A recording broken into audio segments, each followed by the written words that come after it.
Willow, the Disney Plus version, I guess I'll say. Fantasy series, sequel series. Fantasy series, sequel series. Yes, thank you. Um, Lucasfilm, which I was like, huh, I don't know if I've ever I don't know if I can recall seeing Lucasfilm on a non-Star Wars product. So that Story was by George interesting. Lucas, lest we Um, forget. Dave, I mean, this Willow series, how are you feeling after these first two episodes? Yeah, it's a good question. I don't know about you, but I'm not like the biggest Willow guy. I've seen Willow once, the film. Mhm. I saw it later in life though. I didn't see it as a kid. 1988. Um, of course, starring Warwick Davis, who I have a lot of time for as Wicket, the Ewok in Return of the Jedi. So, this is like something else that George Lucas got to do with Warwick, and directed by Ron Howard. But like to get this, I wasn't like clamoring for like more Willow, right? But I guess in the age of IP, it does make sense that this came to be. It sounds like Jonathan Kasdan, the son of Lawrence Kasdan, really pushed this show across the finish line, getting it made and whatnot. Yeah, I definitely enjoyed the first episode quite a bit. I think Willow kind of like exceeded my expectations in terms of establishing this cast of new characters, all these young people from Mhm. from various walks of life and how they're together on this quest. I actually liked how they kind of set all them up. Yeah, is it a fantasy story that will have a lot of familiar beats? Yeah, for sure.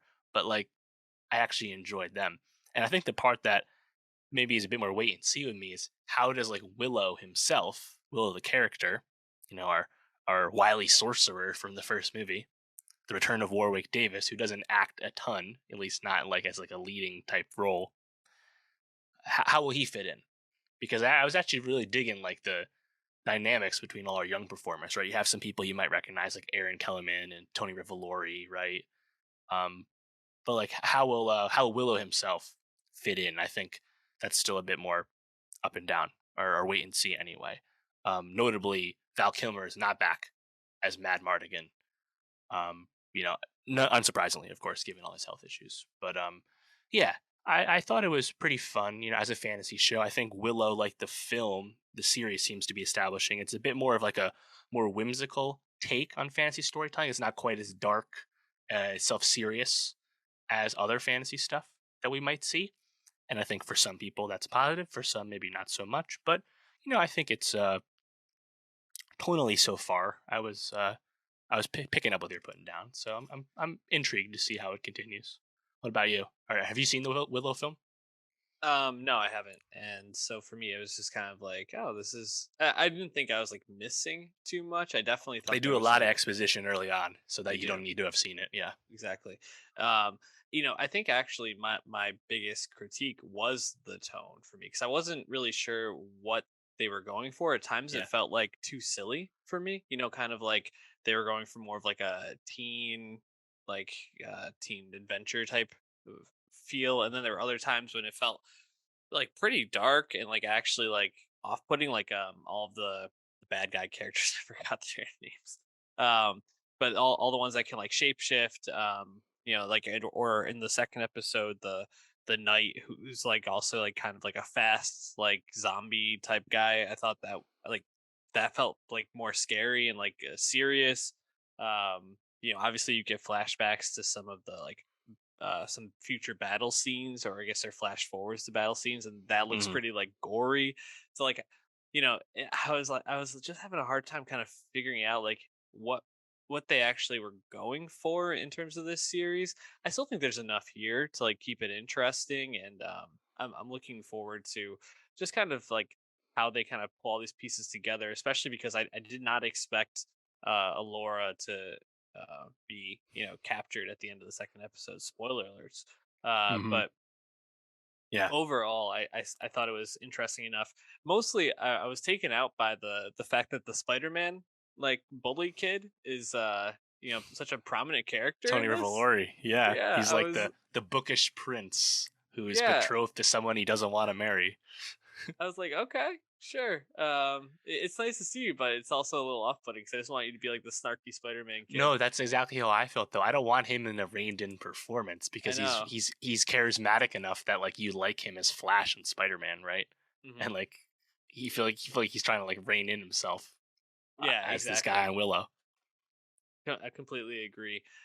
You know who I did really like though was Amar Chadha Patel. I thought he Yes, was really strong as he's like the Mad Boardman, Mardigan stand-in, basically. and yeah, he gets all the cool lines. He looks awesome. You know, long flowy hair. Oh yeah, that's Yeah, actually a stud for sure.